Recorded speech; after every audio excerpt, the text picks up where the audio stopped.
nous vous souhaitons la bienvenue à la tuberie de Saint-Saulve. Ses racines datent de 1880 avec la création des usines d'Anzin par la société Esco-Emeuse pour la fabrication de tubes en acier dans le Valenciennois, au nord de la France.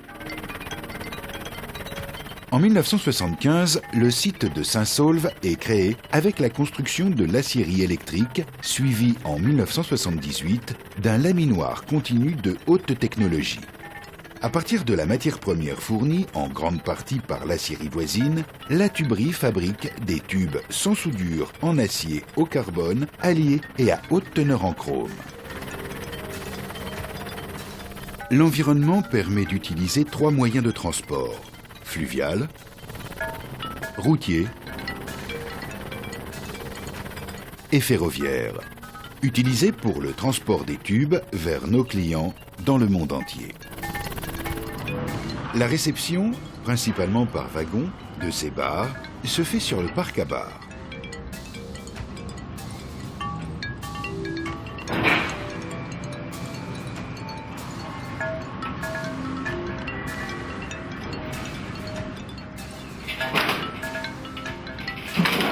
Ces bars sont classés par nuance et par fardeau selon les numéros de coulée.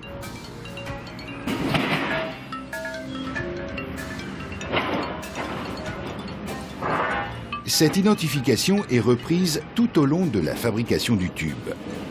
Certaines coulées sont utilisées directement, sans passer par le stockage. C'est le juste à temps.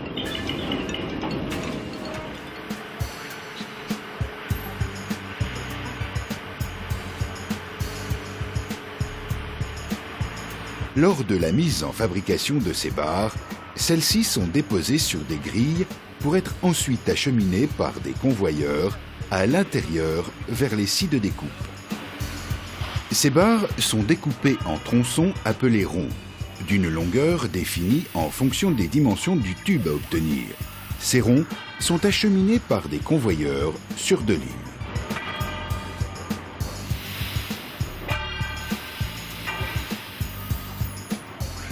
Un élévateur permet à ces ronds d'accéder au four de chauffage situé à 7 mètres de hauteur. Devant l'élévateur, tous les ronds sont pesés individuellement et subissent un contrôle d'homogénéité de nuances.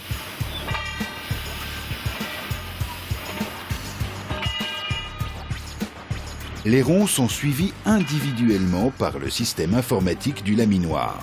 Ils sont acheminés et introduits dans le four suivant un ordre bien défini, contrôlé par laser. Dans le four chauffé à environ 1250 degrés Celsius, ces ronds séjournent environ 2 heures. L'opérateur de la cabine du four de chauffage supervise les opérations de chauffage des ronds de l'entrée à la sortie du four. Le défournement des ronds s'effectue dans l'ordre défini par le suivi informatique.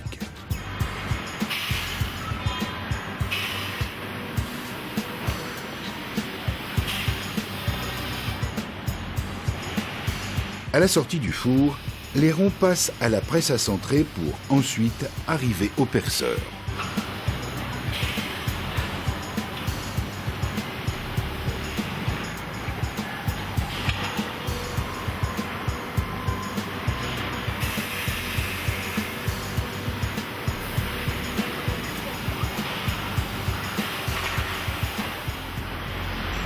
Lorsque le rond sort du four, la première opération est l'exécution, réalisée à la presse à centrer, d'un avant-trou par forgeage pour faciliter le perçage.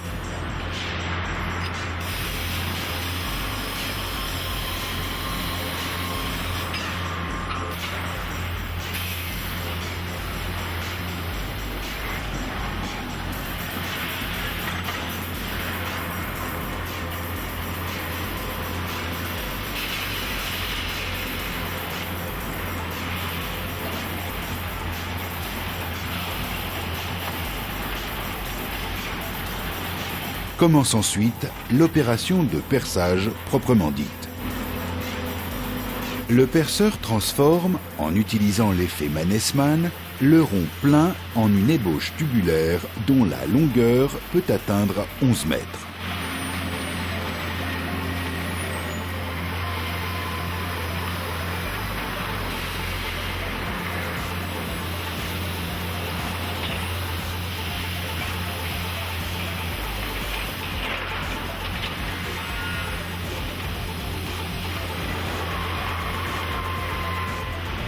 Cette opération permet également de placer le mandrin dans l'ébauche qu'elle conservera lors de l'opération suivante.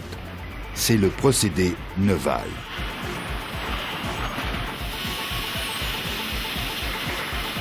En sortie du perceur, l'ébauche est positionnée sur le mandrin avant de rentrer dans la première des 7 cages du laminoir continu.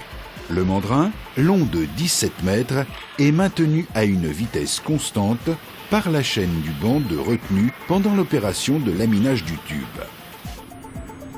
L'opérateur de la cabine du perceur supervise l'opération de laminage de la sortie du four de chauffage jusqu'à l'entrée du laminoir continu d'une manière visuelle, directe et par le biais des écrans de contrôle.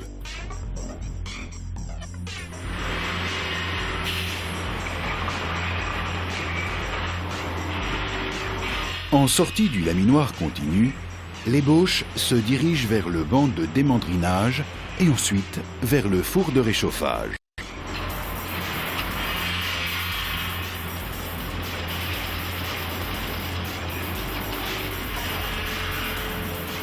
Le laminoir continu permet d'obtenir une nouvelle ébauche très régulière d'une longueur maximum de 31 mètres et ayant une épaisseur proche du tube final.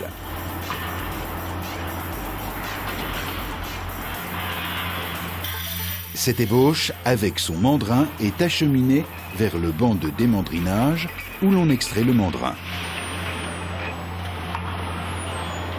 On effectue alors sur l'ébauche une coupe côté démandrinage, partie déformée lors de cette opération.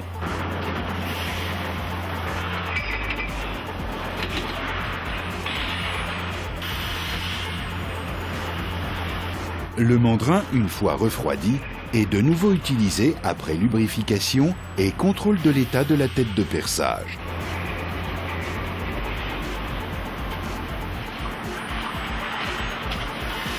L'ébauche est alors dirigée vers le four de réchauffage qui portera sa température à 1000 degrés Celsius.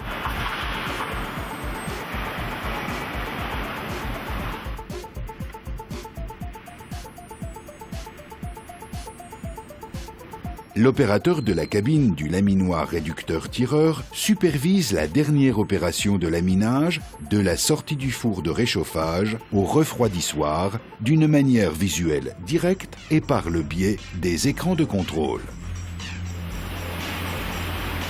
À la sortie du four, l'ébauche est décalaminée par un anneau à jet d'eau à haute pression. Cette ébauche pénètre ensuite dans le LRT, le laminoir réducteur-tireur, composé de 24 cages au maximum qui vont simultanément réduire le diamètre et finaliser l'épaisseur. Ces différentes cages, préparées à l'avance, permettent de modifier le montage en quelques minutes.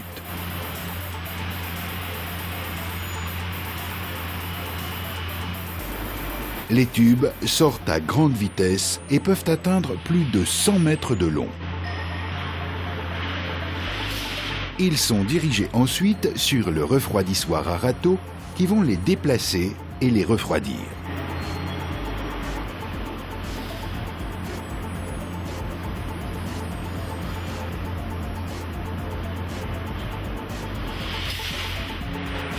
Au bas du refroidissoir, les tubes sont regroupés en nappes pour être mis à longueur par des scies à chaud en fonction de la commande et au maximum de 16 mètres.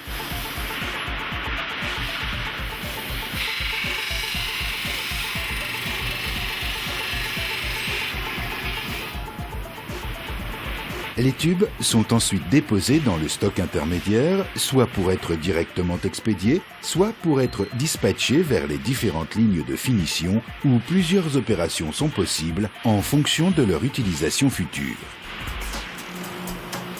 Deux fours, sous atmosphère contrôlée, utilisés principalement pour les tubes chaudières, permettent la réalisation de traitements thermiques du type normalisation et revenu.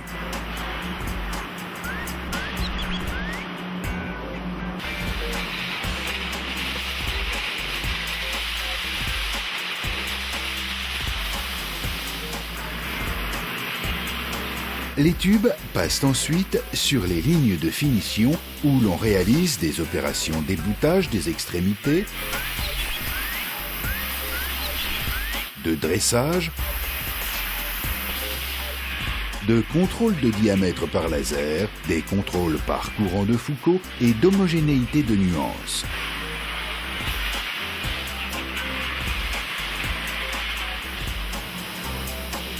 Pour certains types de produits, deux bancs automatisés de contrôle par ultrasons permettent la recherche de défauts ainsi que la vérification de l'épaisseur des tubes.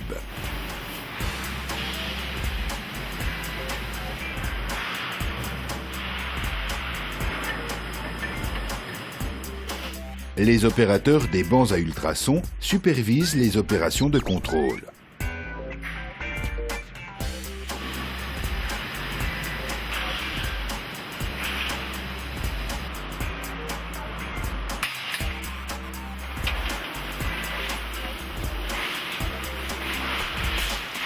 La mise à longueur des tubes, en fonction de la demande client, s'effectue en réalisant une coupe à chaque extrémité.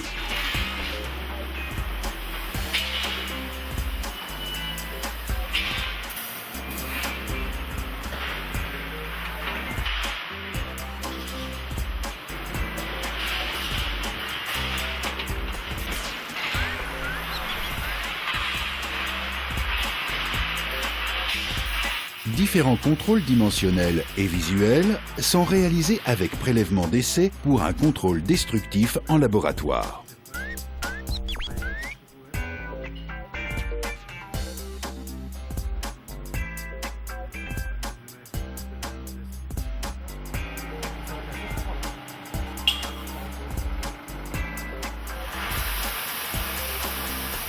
Les tubes peuvent être bouchonnés, subir un contrôle individuel de nuances par spectrographie et éventuellement marqués ou vernis.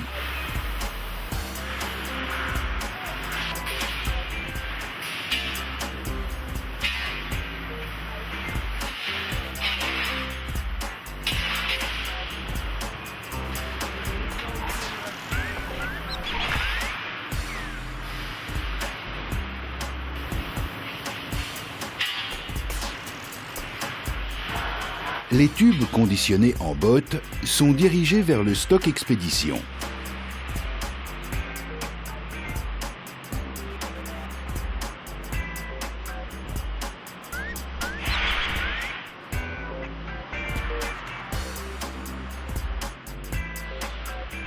Les tubes sont ensuite chargés sur camion ou wagon pour être expédiés.